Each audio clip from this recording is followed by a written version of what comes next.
cold winter's morning on the island of Sodor. The wind was bitter and the ground hard with frost. Thomas and Percy were cold and cross. "All I want is a warm boiler," huffed Thomas. "Firelighter knows that. He's late." "He's not late," replied Percy. "This weather woke us up early." Gusts of wind swirled round the shed, tossing flakes of snow toward Thomas. Then they swooshed round Percy, too. "Why don't we talk about something else?" shivered Percy. "Yes," replied Thomas, "like how silly we'll look when our funnels turn into icicles." "That's not funny. Maybe we'll stop feeling cold if we talk about warm things, like sunshine and steam." "And firelighters," muttered Thomas. "Scarves," continued Percy. "Scarves?" laughed Thomas. "That's what you need, Percy, a woolly scarf round your funnel." Thomas was only teasing, but Percy thought happily about scarves until the firelighter came. Sir Topham Hatt was enjoying hot porridge for breakfast. He was looking forward to taking important visitors on a tour of the railway and had pressed his special trousers. "I shall put them in my trunk," Sir Topham Hatt said to his wife, "and change into them just before the photographs are taken." Then he set off to catch his train. Percy was now working hard. His fire was burning nicely, and he had plenty of steam, but he still thought about scarves. He saw them everywhere he went.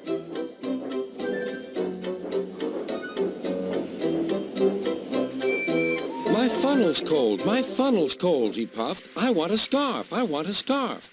"Rubbish, Percy," said Henry. "Engines don't wear scarves." "Engines with proper funnels do," replied Percy. "You've only got a small one." Before Henry could answer, Percy puffed away. Henry snorted. He was looking forward to pulling the special train. It was time for the photographs. Everyone was excited. Sir Topham Hatt was waiting on the platform for his trousers. They were in a trunk amongst a big load of baggage. The porters were taking the baggage trolley across the line. They were walking backwards to see that nothing fell off. Percy was still being cheeky. His driver always shut off steam just outside the station. Percy wanted to surprise the coaches by coming in as quietly as he could. But the porters didn't hear him either. Percy gave them such a fright that boxes and bags burst everywhere. "Oh," groaned Percy.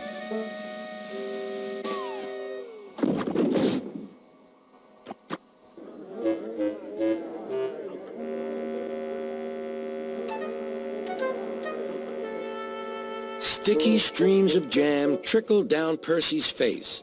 A top hat hung on his lamp iron. Worst of all, a pair of trousers coiled lovingly around his funnel.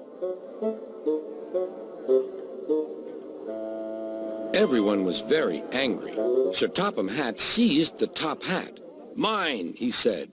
"Percy, look at this." "Yes, sir. I am, sir." "My best trousers, too." "Yes, sir. Please, sir." "We must pay the passengers for their spoiled clothes, and my trousers are ruined. I hope this will teach you not to play tricks with the coaches." Percy went off to the yard. He felt very silly. On the way, he met James. "Hello, Percy. So you found a scarf, eh? But legs go in trousers, not funnels." And he puffed away to tell Henry the news. That evening, Thomas and Percy were resting in the shed. Percy's driver had taken away the trousers and given Percy a good rub-down. "Firelighters promised to come early tomorrow," said Thomas. Henry arrived. He'd enjoyed taking the visitors around and now felt sorry for Percy, too. "Driver says the weather will be warmer tomorrow. You won't need a scarf, Percy." "Certainly not," replied Percy. "Engines don't need scarves. Engines need warm boilers. Everyone knows that."